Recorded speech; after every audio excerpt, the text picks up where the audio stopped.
welcome back to my channel. So as I said in my last video, I don't know if you watched it or not, I am dealing with really bad allergies at the moment. I sound gross. My throat feels like it's closing up. My eyes were super red and watery in a couple of videos, and I've had a runny nose for like the past 2 months. But I'm sorry, I'm trying to truck through despite all that. So now let's go ahead and get into today's video. So today's video is definitely going to be a lot shorter than my normal videos. Normally my videos run anywhere from about 40 minutes to an hour.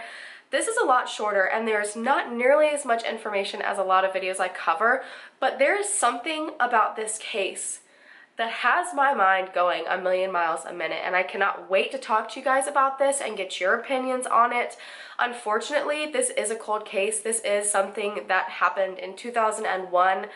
I'm going to be speaking about the disappearance of Branson Perry. A couple of you guys have suggested this, and I checked. Not a single other YouTuber has covered it yet, so this is not a well-known one. And when I explain, the details about this case, your jaw's probably going to hit the floor. I don't think I've ever really talked about a case this small before, and you guys know I usually try to stick to small cases. Unfortunately, at this point, I think as of 2011, both of Branson Perry's parents have passed away. I am fairly certain that his stepfather is still alive, but he doesn't really have many people advocating for him anymore or speaking about him anymore, and this is one of those stories that's so messed up and confusing and strange that people need to be talking about this, and there's got to be a way to easily solve it. It's just about getting his name out there again and reminding people about it. Now, I want to warn you ahead of time, there has not been pretty much any information or specifics released in this case.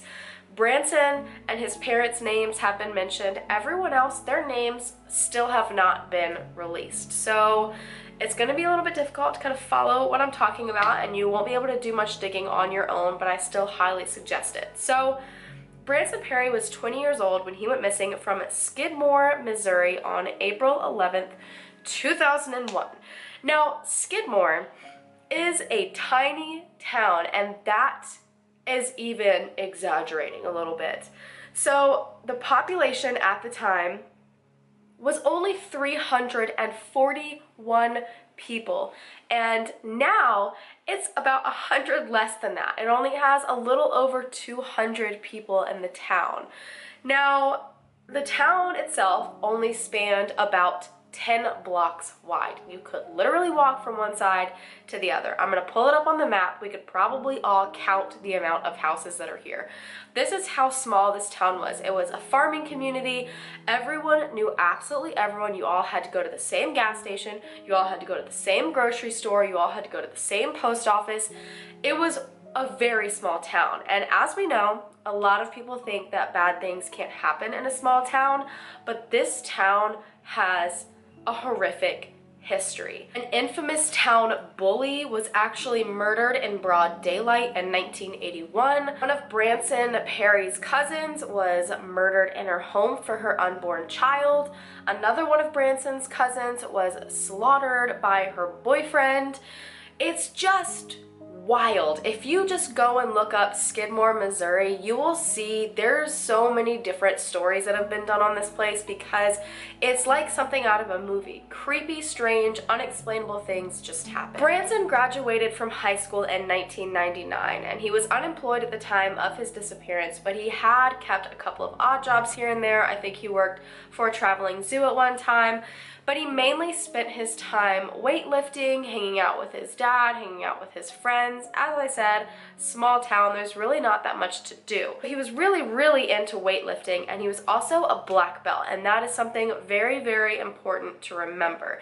This guy was not someone easy to mess with. He may have looked like this small, lanky dude, but he was not, and he could probably take anyone down within seconds if he wanted to. Branson's parents had divorced before his disappearance. I wasn't able to really see how close this was, since something like a divorce can really impact someone and could possibly maybe influence their decision to run away. I couldn't find an exact date. I saw something that said months. I saw something that said years. I think it was about a year since they had been divorced, but he decided to live with his dad and his younger brother lived with his mom about 20 miles away in another small town. His brother wanted to finish out high school there, and then he was probably going to end up back with his dad or go off and do his own thing. Now, his father, Bob, was hospitalized, I'm pretty sure the same day Branson was last seen, so on the 11th, which was a Wednesday. And he was set to come back home that following Friday on the 13th. And Branson really wanted to clean the house, get everything all nice and put together for his dad to get back home. So he ended up calling one of his friends to come over and help him do that. So this unnamed female came over that day, and while they were cleaning up the house together, there were two other unidentified men working outside on his dad's car. Just the day before, his dad's alternator had gone out, and so these two men were working to fix it or replace it, and pretty much these four people were there the entire day. The dad's car was parked right where it stopped working, which was right outside of their shed. So I'm going to put up a picture of the house right here as it is now. So there's the main house, and then you see this very brand new garage. Now, this garage was not there when all of this happened. So now I'm going to put up a picture of the old shed, the shed that was there before. As you can see, there's the greenhouse. Now, the greenhouse was attached kind of to the main house, and then on the other side of this greenhouse is the shed. So essentially, just a few yards away from the front door of the house is where the car was parked, out front of the shed. And this is where these two men were working on it. The strange thing about these two men is that to this day, no one really knows who invited these men over to work on this car. The mother said she's not sure if Bob asked these men to come over and fix his car, or maybe if Branson did. I feel like Bob would have mentioned this to his ex-wife, you know, since this was a big question floating around. Where did these two men come from? So to me, it's more likely that Branson did it. Maybe again, just like cleaning the house, he wanted to surprise his dad with his car being fixed. So I personally believe it's more likely Branson invited them over. So at around 3 p.m. that day, the female friend that was over helping Branson clean this house, and I will dive more into her series of events in a little bit, she said that she was upstairs and she heard the front door swing open. So she called out to Branson, said, "Hey, you know, what are you doing?" And he called back to her and said, "I've got these jumper cables. I'm taking them over to the shed real quick. I'll be right back." Except Branson never came back. She apparently just assumed that he had gotten sidetracked after a while, and she just decided to leave, which again, I will get more into that in a little bit. But Bob actually ended up not being able to come home that following Friday. So Branson's grandmother decided to stop by the house to let him know his dad wasn't coming home. You know, she hadn't heard from him in a couple of days. Branson's dad hadn't heard from him in a couple of days. And when she got to the house, she was really confused about the scene she stumbled upon. All of the doors in the house were open. Now, whether that means physically open or southern open, which means the door's just unlocked, I'm not really sure. But all the doors were open and the radio was on. Branson was nowhere to be seen, but his van and his only method of transportation was still outside. So she assumed he was just off doing something with friends because he took his car everywhere, and the only time he did it is if a friend came to pick him up. So she decided she would come back the next day to check on him again. Except the next day when she came, she found the house in the exact same state and still no Branson. She started calling all of his friends, but none of them had seen or heard from him since that Wednesday, so no one really knew where Branson was. That following Sunday, Bob ended up getting out of the hospital, and after Bob and the grandmother couldn't find Branson anywhere, they called his mom, Rebecca, and they all decided to meet to file him as a missing person. Authorities very quickly arrived at the Perry home because this was very, very odd. You don't just go missing from a small town where everyone knows you when your car is sitting right there. You know, someone in the town has to know something. So they went in the home and realized that his van, as I said before, his wallet, and every single one of his personal belongings were still inside of the house, meaning the only thing he left with that day were the clothes on his back. They went to speak with the female friend he had last been with that just decided to leave when he never came back from the shed. They spoke to the two men, and those two men claimed that they never even saw Branson walking to the shed. Now keep in mind, the picture that I showed you before, I'll probably show it again, they were literally out front of the shed. If he walked out the front door, and she specifically stated that's what he did, they would have heard that door open. They probably would have looked up, they would have seen him.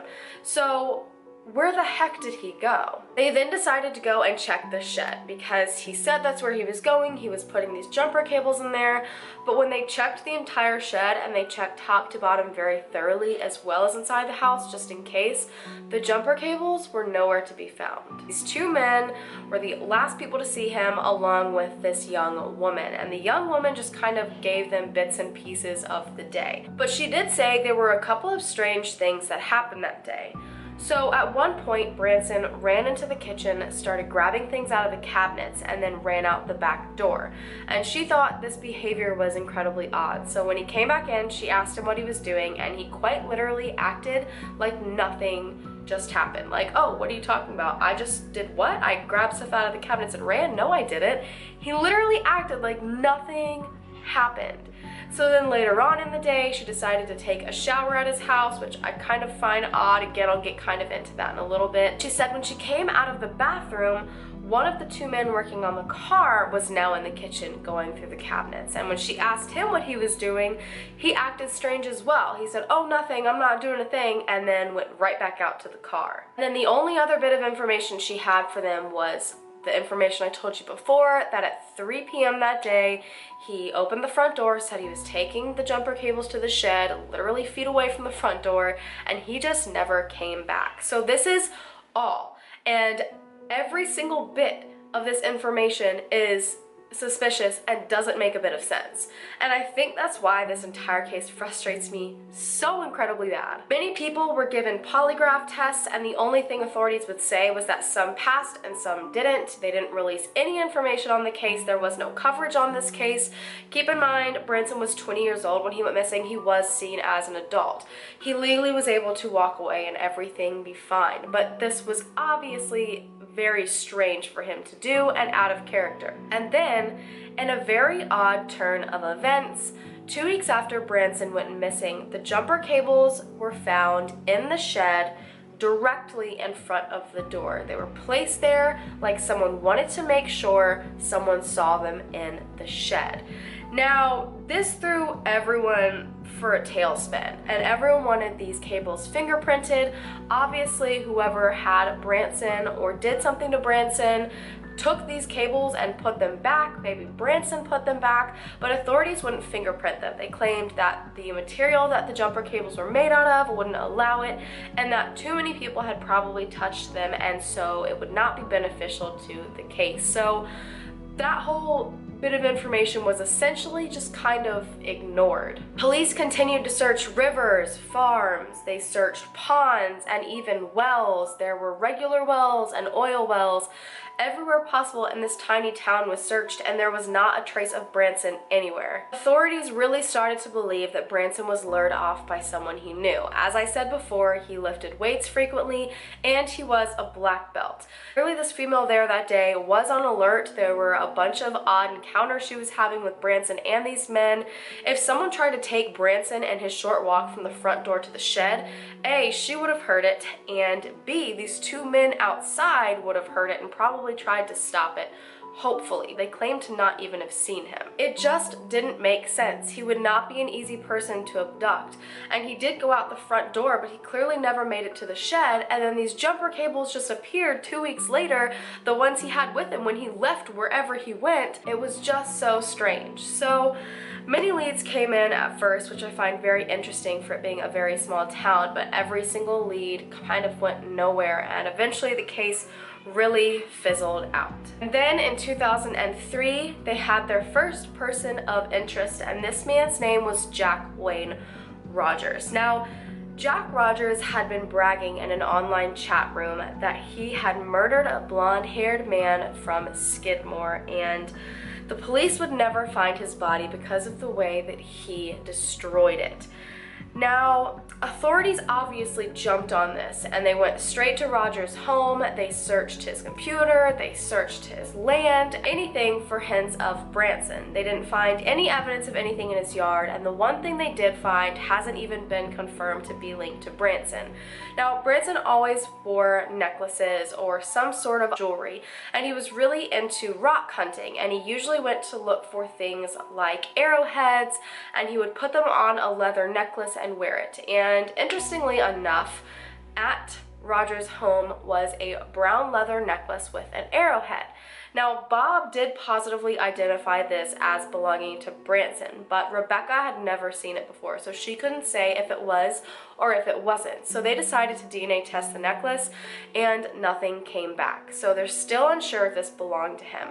You know, I do find it very, very strange, but at the same time, it's not a very uncommon necklace to have, so it could just be a coincidence. Rogers remained a suspect for years, but there was no evidence linking him to Branson or what possibly happened to Branson other than this chat room and this necklace that may or may not belong to him to begin with. They started questioning him about what he was saying in the chat room. I personally have not seen the logs. I don't think they've been released to anyone. I know the mother saw them and she said they were absolutely horrific to read through, but he said to people in these logs that he basically saw a missing persons poster for Branson in a local gas station, and he said he was just acting out a fantasy, that he had never met Branson before, he didn't actually know who Branson was, he was just taking this missing persons poster and turning it into his own sick, twisted idea of a good time. It's not that uncommon for people to do that. You see it all the time with people who are already in prison for life pretty much. They are bored and they can't be out in the world committing crime, so they just take missing persons posters and create this fantasy of how they would murder him and claim it as real for their own fun. And so I don't think it's that far-fetched that this is what he was doing. But still, Rogers denies ever actually having anything to do with Branson Perry's disappearance. Now, authorities believe that Branson was hitchhiking, which his family strongly disagrees with. He had his own van. He was never one to hitchhike. He liked to drive himself or his friends drove him. So it didn't really make much sense how he would even stumble into this man to begin with. But Rogers was eventually put in prison for, I think, about 30 years for child pornography. He performed a gender reassignment on someone in a motel room. He's definitely a scary person who has done a lot of horrific things, so I wouldn't put this past him.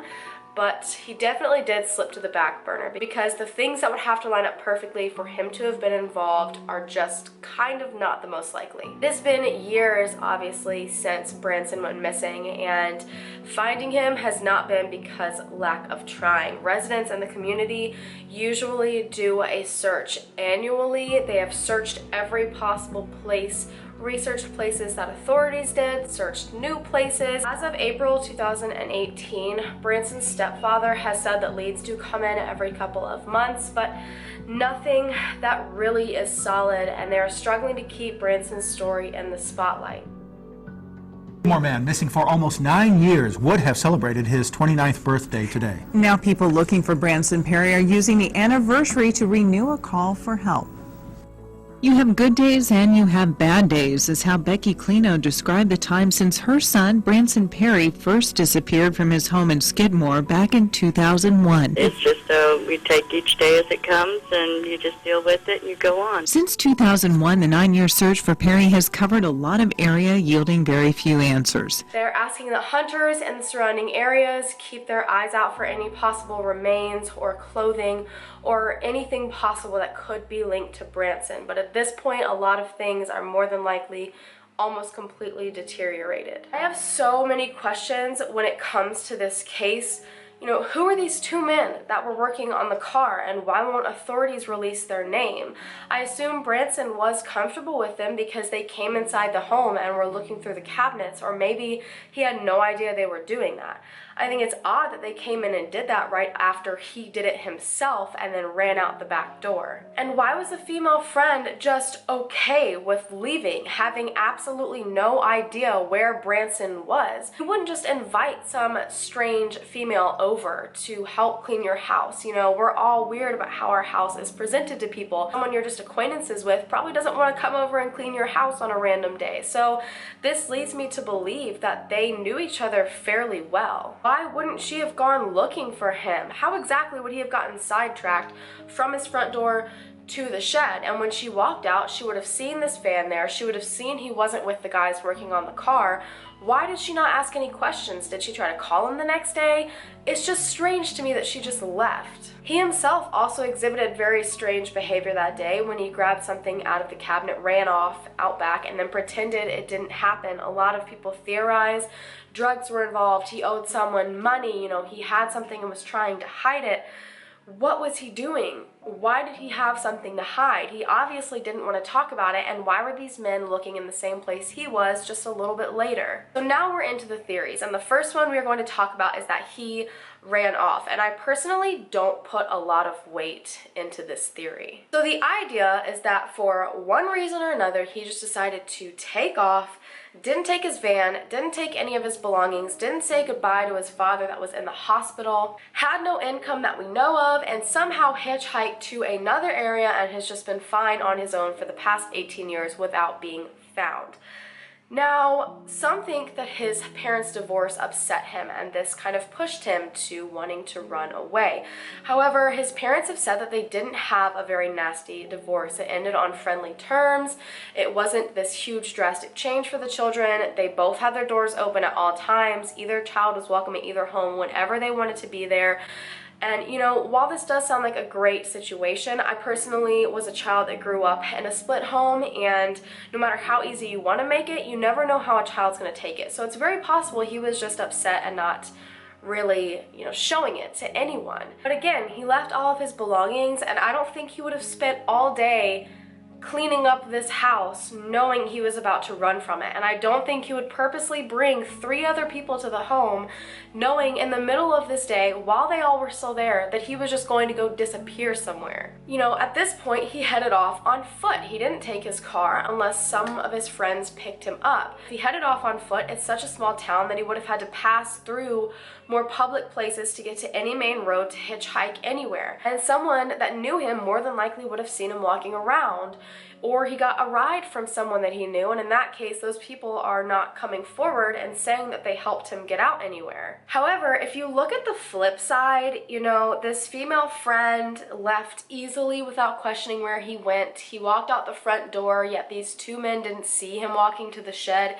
It's almost in a situation where it seems set up. Like, he purposely had these people over to see him there, and he wanted to make sure people were there to say, oh, he mysteriously vanished, so no one would question his disappearance. So what if this was all set up? What if he wanted it to look this way? What if that's why none of their stories make sense? Because they never really thought it through all the way. You know, they were like, oh, we just need someone there to know you were here, and then you just walked out the door and then you were gone. But they never thought every aspect of it through. I do see that as a possibility, but I don't think it's the most likely one. So now we're going to talk about the theory that someone there was involved, and this seems to be one of the widest believed theories out of all of them, and it's a pretty likely situation to me. So in any possible circumstance, as we said, we're pretty sure he had to have gone off with someone that he knew. He's a black belt and he's a weightlifter. He is strong and he could take care of his own. So no one just grabbed him on a short walk and not a single person noticed. Personally, these 2 men are very suspicious to me. Why did they come in the house looking through all of these drawers? No one knows where they came from, how they are related to this entire situation. And since police have not released their names and haven't said anything about the investigation, when it comes to them, we're just left with speculation. So we could easily just be looking way too deep into it when it's really just these 2 guys he knows from down the street. They were working on a car right by the shed. He walked out of the front door and was known to last be going to the shed, and then he disappeared. And then these jumper cables randomly appear back in the shed 2 weeks later. So someone had to have known that that's where he was planning on going and where the jumper cables were stored, and someone random wouldn't know that. Someone random wouldn't even care enough to bring these jumper cables back. Let's say he walked out of the front of the house, decided to walk around back, and someone grabbed him and like ran off with him. This random person, first of all, what would they be doing in this town in the middle of nowhere that has nothing really special about it to go to? You would maybe pass through it, but that's it. How would they know to go back and put these back in the shed? Was it just one major coincidence that they just so happened to put them back in the place he was heading to? I don't know. This just screams that someone there that knew the situation and knew where he was going and, you know, his intent to go to the shed, and that was close enough to him to feel guilty about this and maybe want to put these back, had something to do with it, which is why everyone thinks that someone at the house at this time was involved. Or at least it was somebody very local. How do you not check where your friend went when he goes off and then just disappears? And on top of that, you would assume that when these guys were done working on the car, they would have wanted to come in and let Branson know they were done. But, you know, if he wasn't there, obviously they could have just thought he went off somewhere, but I mean, was nobody concerned? I just don't get it. There's obviously some talk that a stranger came through the town and was involved, but I think the likelihood of that is very, very slim.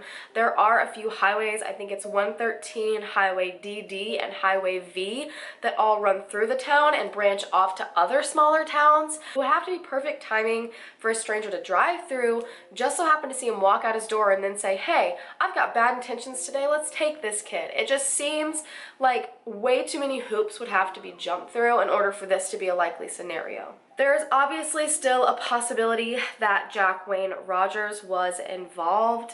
The necklace was in fact something Branson would wear. These necklaces are not very uncommon, but it is kind of coincidental that this man just so happened to have a necklace just like he would wear with the exact same stone that he usually tried to find. Other than that, you know, he did admit that he saw this poster. He could really have been making this fantasy reenactment of something he wished he could do, or he really could be telling the truth, and that's what he did. And as authorities have even said, he more than likely would have had to have come across Branson while hitchhiking. And that being said, Branson walked off with these jumper cables. So let's say he left the house and just decided he was running away at that point. Wouldn't you think he'd put the jumper cables back and then run off? Why would he want to lug these jumper cables around with him all the way to the highway where he would be hitchhiking, where he's picked up with this, you know, Jack Wayne Rogers guy? And then in that case, how did this Jack Rogers guy know exactly where to put the jumper cables back if he picked him up hitchhiking on some highway or road far away from his home? I just don't see that as a possibility. To me, that really lessens how possible I think it is that he's involved, is these jumper cables returning back to the shed. It just doesn't follow through with the whole entire hitchhiking scenario. He would not have known where to put these back, and he wouldn't have gone to put them back to begin with, because there's such a massive risk of being seen and being caught. It is a small community. If one random car drives through the town, especially slowly through the neighborhoods, and stops and someone gets out, every single person's going to know about it. This isn't something that could easily be pulled off unless you are local. His DNA has been put into CODIS in case there are any remains that are found. A $20,000 reward is also being offered for anything that leads to remains or the arrest of the person responsible. And I'm pretty sure at this point it is seen as a criminal investigation because everything is so odd. I don't think they're working on it very much anymore. It is technically a cold case, but hopefully someone comes forward. Like I said, the population in this town is just going down, and I think it's because people are passing away. I don't think it's because people are leaving, and I don't find it very likely that new people are going to move in to the area. So someone in this town probably knows what's going on, and the family of Branson strongly believes that as well. It's just such a small town, and everyone knows everyone. Everyone knows everybody's business. If someone in that town did something, they told someone who probably told someone who probably told someone, and there's more than likely quite a few people in the area that know exactly what happened and are too scared to come forward. There is an online place where you can go and submit tips anonymously, so if you have one, please go and do it. I know that his parents are now deceased, but I know there are still a few people out there searching for him. I know the community still really wants answers. It's kind of scary when someone in a community that small just walks off and not a single person sees anything happen. And it's 18 years later and there's still no answers. It's so baffling to me. You know, I know this is not nearly as in-depth as a lot of the cases that I go into, but when I started reading on this and the situations surrounding it and the circumstances surrounding it, I was just blown away that this hasn't been a larger story. It literally makes no sense. Every bit of this is sketchy and strange and suspicious, and I'm very interested to see what you guys have to say about it. So please let me know what your most likely theory is down below. Do you think he went off and hitchhiked somewhere? Do you think he's out there somewhere and has managed to stay hidden? Do you think someone at the house that day was involved? You know, I have no idea. There's literally no information out there other than what I just told you. But thank you guys so much for taking a minute to hear Branson's story. I appreciate you guys way more than I will ever be able to tell you. Don't forget to hit that subscribe button to become a member of the Howlin' fam so we can bring them home together, and I'll see you in my next video. Bye guys!